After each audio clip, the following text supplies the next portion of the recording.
You and I, let's step into a quiet mid-morning in summer of 1964. A church in the South where black and white faces share songs and stories. Outside, a crowd gathers, arms linked step by step toward freedom. On July 2nd, 1964, the Civil Rights Act of 1964 is signed into law. Segregation in public accommodations and employment is outlawed. In that moment, there is hope and faith. The promise, you and I, we can walk together. We can build together. Back then, the freedom movement was more than legislation. It was sweat and song and the conviction that dignity belongs to every human being. The act didn't end racism, but it cracked open possibility. Notice this: faith in the church, faith in each other, faith in the we, even when you and I were told to stay separate. In that church, hymns rose with hands held, and a subtle question hovered. What must we become if freedom means more than the letter of the law? And even deeper, in a world still shaped by binaries, black, white, male, female, straight, or other, that question about becoming identity, belonging, faith was there, not shouted, but alive. And now, fast forward. You and I are together again, but in a different era. The tools changed, the stage changed. The question of you and I remains. The question of freedom and belonging remains. In May of 2020, the death of George Floyd sparked the largest racial justice protest in the U.S. since the 1960s. You and I stood in different cities, same demand. Black lives do matter, and justice is for all people.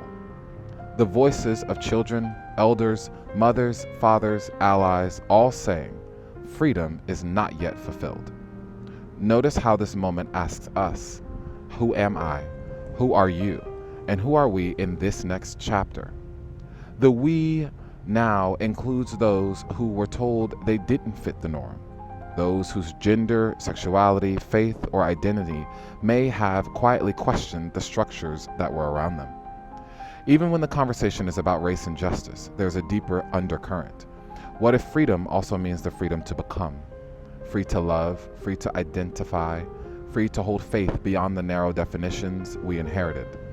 In this modern moment, white and black, queer and straight thinking, faith-bearing and faith-questioning, there is a meeting. A pause where you and I ask, is the freedom we seek only racial and legal, or is it also spiritual, relational, and identity-shaping? See the echo. 1964's legislation and marches, 2020's protests and signs. You and I connected then, you and I connected now. But the deeper whisper. In 1964, many black churches asked the question of love, unity, identity beyond segregation. In 2020, many communities ask, what does it mean to be fully human, to be fully loved? The lines between right and wrong, male and female, straight, other, believer, questioner, blur when justice becomes love made visible.